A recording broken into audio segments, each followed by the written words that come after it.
नमस्कार साथियों, मैं अजय कुमार। सरकारें विकास का रट लगाए फिरती हैं। चुनाव आता है, विकास विकास करती हैं, मगर हकीकत यह है कि भारत के चंद लोगों को छोड़ दिया जाए, चंद शहरों और चंद गली मोहल्लों को छोड़ दिया जाए तो कहीं विकास नजर नहीं आता है। आप आज भी गांव देहात में चले जाइए, शिक्षा का कोई माहौल नहीं दिखेगा, पढ़ाई लिखाई की कोई संस्कृति नहीं दिखेगी।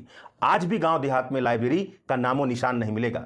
लेकिन बच्चे, नौजवान और यहां तक कि अब तो बुजुर्ग भी मोबाइल पर ड्रीम11 जैसे जितने भी क्रिकेट के ऐप हैं, वहां पर आपको सट्टेबाजी के चक्कर में डूबते हुए मिल जाएंगे। आसान तरीके से पैसा कमाने की चाहत में अपनी सुबह से शाम बर्बाद करते हुए नजर आएंगे।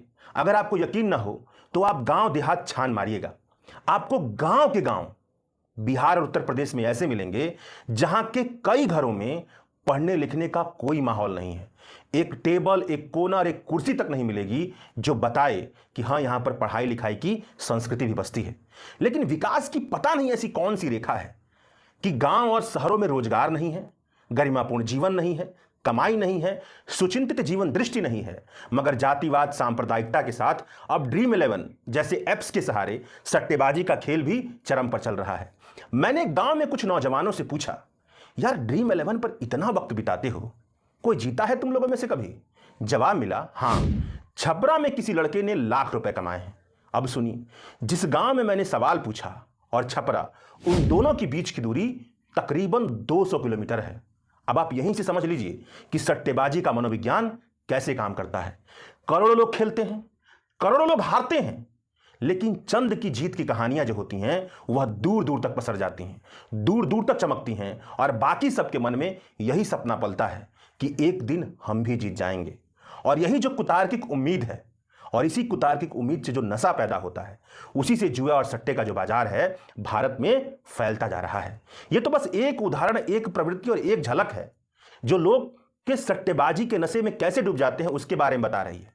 ऐसी अनगिनत कमजोरियां हैं जो भारत की बहुत बड़ी आबादी को इस दलदल की ओर धकेल रही हैं। तो चलिए इस वीडियो में हम इसी विषय पर बात करते हैं। इंडियन प्रीमियर लीग का मौसम भी चल रहा है, तो चलिए सट्टेबाजी के विषय पर चर्चा करते हैं, जानते हैं कि भाई ये सट्टेबाजी का बाजार कितना बड़ा है और इसके भीतर जो धंधा हो रहा है वह किस तरह का धंधा हो रहा है। साल 2025 में डिजिटल इंडिया फाउंडेशन की एक रिपोर्ट बताती है कि जब इंडियन प्रीमियर लीग का सीजन शुरू होता है तो ऑनलाइन गैम्बलिंग और बेटिंग, ऑनलाइन जुए और सट्टेबाजी की जो एक्टिविटीज होती हैं वो जबरदस्त तौर पर आगे बढ़ने लगती हैं, आसमान छूने लगती हैं। ड्रीम11 जैसे जो लीगल सट्टेबाजी के ऐप्स हैं, उनके जरिए जो सालाना कारोबार है वह करीब 5 बिलियन अमेरिकी डॉलर का है। लेकिन असली धंधा तो इलीगल सट्टेबाजी का है, जो तकरीबन 100 बिलियन अमेरिकी डॉलर का बाजार बनाता है, यानी लीगल बाजार से 20 गुना बड़ा। और ये आंकड़े हर साल 30% की रफ्तार से बढ़ते जा रहे हैं, ऐसा डिजिटल इंडिया फाउंडेशन की रिपोर्ट बताती है। इसी तरह अक्टूबर 2023 में थिंक चेंज फोरम नामक एक इकोनॉमिक थिंक टैंक की रिपोर्ट ने खुलासा किया कि भारत में इलीगल सट्टेबाजी इंडस्ट्री का सालाना कारोबार करीब 8,20,000 करोड़ रुपए का है। मतलब वही अगर आप जोड़ लें तो 100 बिलियन अमेरिकी डॉलर के आसपास। इसमें से 80 से 90% हिस्सा, यानी लगभग 6.5 से 7.5 लाख करोड़ रुपए सिर्फ और सिर्फ क्रिकेट मैचों पर बेटिंग और गैम्बलिंग से आता है। एक तुलना से आप इस आंकड़े को ऐसे समझिए कि साल 2025-26 की सालाना बजट में 140 करोड़ की भारत की आबादी के लिए जितना केंद्र सरकार ने शिक्षा और स्वास्थ्य का कुल बजट तय किया था, उससे तकरीबन 3 गुना ज्यादा पैसा केवल इलीगल बेटिंग की दुनिया में तैर रहा है, इलीगल बेटिंग की कारोबार में भारत में तैर रहा है। स्टैटिस्टा वेबसाइट के मुताबिक लीगल क्रिकेटिंग बैटिंग ऐप जैसे कि ड्रीम11, माई 11 सर्किल, एमपीएल जैसे प्लेटफॉर्म पर साल 2024 में कुल यूजर की संख्या तकरीबन 40 करोड़ से ज्यादा पार कर गई, तकरीबन 44 करोड़ के आसपास है। इस आंकड़े पर चिंतन मंथन कर सोचिए कि भारत की तकरीबन 1/3 आबादी ऑनलाइन बेटिंग ऐप का इस्तेमाल कर रही है। तो सोचिए कि यह भारत के बारे में क्या बता रहा है। सबसे अजीब बात है कि जो पैसा लाइव क्रिकेट मैच में इलीगल सट्टेबाजी प्लेटफॉर्म पर लगाया जाता है, संभव है कि वह पैसा गलत कामों में इस्तेमाल होता हो।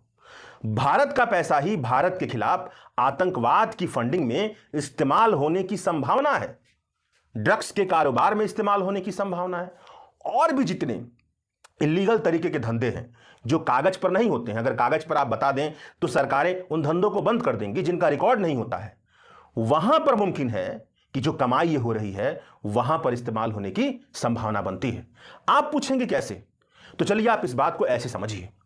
भारत में ऑनलाइन गैम्बलिंग और बेटिंग यानी जुआ जो ऑनलाइन होता है और सट्टा की दुनिया की जो लीगैलिटी है, जो वैधता है, इस पर डिपेंड करती है कि जो गेम खेला जा रहा है क्या वह गेम ऑफ स्किल की तरह है या गेम ऑफ चांस की तरह है। अगर वह गेम ऑफ स्किल की तरह है जहां पर जो खेलने वाला है, जो यूजर है, अपनी समझ का इस्तेमाल करता है, अपनी जानकारी का, अपनी एक्सपर्टी का, अपनी काबिलियत का, और इन सबको मिला करके अपना फैसला ले रहा है, तो सुप्रीम कोर्ट के साल 1996 के फैसले के मुताबिक वह लीगल सट्टेबाजी के अंतर्गत है। लीगल सट्टेबाजी कर रहा है, वो जो सट्टेबाजी है वह लीगल सट्टेबाजी की कैटेगरी में आती है। और अगर गेम ऑफ स्किल की जगह गेम ऑफ चांस है, मतलब भाग्य और तुक्के के आधार पर गेम खेला जा रहा है, तो वह इलीगल कैटेगरी के अंतर्गत आता है। साल 2022 में सुप्रीम कोर्ट ने जो फैंटेसी स्पोर्ट्स थे जैसे कि ड्रीम 11, माई सर्कल 11, जो इस तरह के जो प्लेटफॉर्म होते हैं उनसे जो सट्टा चलता है क्रिकेट पर, उसे गेम ऑफ स्किल की कैटेगरी में रखा। इसे लीगल सट्टेबाजी कहा, क्योंकि इस सट्टेबाजी में क्रिकेट की समझ, खिलाड़ियों की फॉर्म, पिच की जो हालत है, इन सबका जो जानकारी यहां से निकलती है, उन सारी जानकारियों का एनालिसिस करके डिसीजन लिया जाता है। लेकिन सुप्रीम कोर्ट ने लाइव स्पोर्ट को गेम ऑफ स्किल के अंतर्गत नहीं माना, इसे गेम ऑफ चांस माना, यानी भाग्य का खेल माना, इसे इलीगल करार दिया। यानी अगर लाइव मैच चल रहा हो और मैच में यह दांव लगाया जा रहा है कि अगले ओवर में खिलाड़ी 10 रन बनाएगा, यह खिलाड़ी अगले ओवर में आउट हो जाएगा, इस खिलाड़ी को अमुक खिलाड़ी आउट कर देगा, अमुक खिलाड़ी छक्का मारेगा, तो यह गेम ऑफ चांस के अंतर्गत आता है और यह भारत में इलीगल है। स्क्रॉल वेबसाइट पर छपी अभीक देव की एक रिपोर्ट के मुताबिक गेमिंग की दुनिया के एक वकील जय सत्य ने यह बताया कि जो बेटिंग एप्स के कारोबारी हैं, खासकर वह जो अपने कारोबार को छुपाना चाहते हैं, वह इलीगल बेटिंग्स ऐप्स चलाते हैं। वह भारत के कानून से बचने के लिए भारत में अपना धंधा नहीं खोलते, बल्कि भारत से बाहर अपने ऐप को रजिस्टर्ड करवाते हैं, विदेश में रजिस्टर्ड करवाते हैं। ज़्यादातर वैसे देश में जहां पर टैक्स या तो बिल्कुल कम होता है या बिल्कुल होता ही नहीं है, कम टैक्स लगता है, जो टैक्स हेवन देश कहलाते हैं, जैसे कुराकाओ, साइप्रस, माल्टा।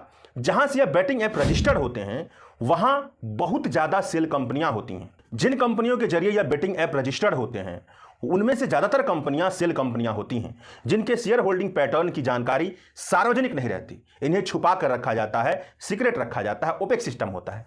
यानी यह मामला केवल लीगल और इलीगल का नहीं है, क्योंकि पता ही नहीं है कि कंपनी कौन है, असली मालिक कौन है, तो मनी लॉन्ड्रिंग और फॉरेन एक्सचेंज रूल्स के उल्लंघन का भी बन जाता है। वकील सत्य बताते हैं कि जब सरकार इन बेटिंग एप्लीकेशन पर कार्रवाई करती है तो ये अपना डोमेन नेम बदल देते हैं। जैसे नवंबर 2023 में सरकार ने 22 बेटिंग ऐप, जिसमें से महादेव एप्लीकेशन भी शामिल था, उन्हें जब मनी लॉन्ड्रिंग के केस में बैन कर दिया था, तब उसके बाद महादेव ऐप ही शायद ऐसा संभव है कि वो महाकाल नाम से चलने लगा। ऐसी कई खबरें छपती हैं जहां पर इन एप्लीकेशन पर बेटिंग करने वाले, इन एप्लीकेशन से सट्टा करने वाले जो लोग होते हैं, बाद में वह कहते हैं कि भाई वह बेटिंग एप्लीकेशन ही बंद हो जाता है, वह उनके पैसे लेकर भाग जाते हैं। कई सट्टा लगाने वालों ने इस तरह से करोड़ों रुपए गंवाए हैं। ज़्यादातर मामले पुलिस के पास नहीं जाते, क्योंकि जो सट्टा लगाने वाले उन्हें डर रहता है कि अगर वह पुलिस के पास गए और उन्हें पता चल गया कि इलीगल गैम्बलिंग के धंधे में ये लोग शामिल थे, वहां से अपना सट्टेबाजी कर रहे थे, तो केस इन पर ही बनता है। सत्य बताते हैं कि ज्यादातर इलीगल बैटिंग के एप्लीकेशन बैटिंग के लिए अपनी यूजर आईडी नहीं देते। वकील जय सत्य बताते हैं कि ज्यादातर इलीगल बैटिंग के एप्लीकेशन बैटिंग के लिए अपनी यूपीआई यूजर आईडी नहीं देते, मतलब कि अपनी यूजर आईडी नहीं दे रहे कि इस पर आप पैसा भेजिए। ज्यादातर मामलों में गरीब लोगों को कुछ पैसे देकर के उनकी यूपीआई यूजर आईडी अपने प्लेटफॉर्म पर रखते हैं और उस यूपीआई यूजर आईडी पर पैसा लगाने वाले पैसा डिपॉजिट करते हैं, जो सट्टा लगाते हैं उस पर डिपॉजिट करते हैं, और कुछ ही दिनों में जो यूपीआई यूजर होता है वह लगातार बदलता रहता है और यहीं से पैसा कलेक्ट करके हवाला या क्रिप्टो करेंसी के जरिए कहीं दूसरी जगह पर पहुंचा दिया जाता है। मतलब यह पैसा कहां जा रहा है इसका कोई रिकॉर्ड नहीं है, कहां इस्तेमाल हो रहा है, कौन ले रहा है, इसका क्यों रिकॉर्ड नहीं है। क्रिप्टो करेंसी और दूसरे के अकाउंट के जरिए पैसा जा रहा है, केवल इतना पता है कि कितना पैसा जा रहा है, क्योंकि किसी तरह का रिकॉर्ड नहीं है। इसीलिए भरपूर संभावना यह बनती है कि जितने भी इलीगल काम हो सकते हैं वहां पर यह पैसा लगता हो, जैसे टेरर फंडिंग में, ड्रग्स के कारोबार में, और भी जो आप इलीगल तरह के कारोबार सोच सकते हैं वहां पर यह पैसा जाता हो। यह तो बात हो गई कि सट्टेबाजी की दुनिया का कारोबार कैसे बहुत बड़े इलीगल कारोबार की तरफ इशारा करता है।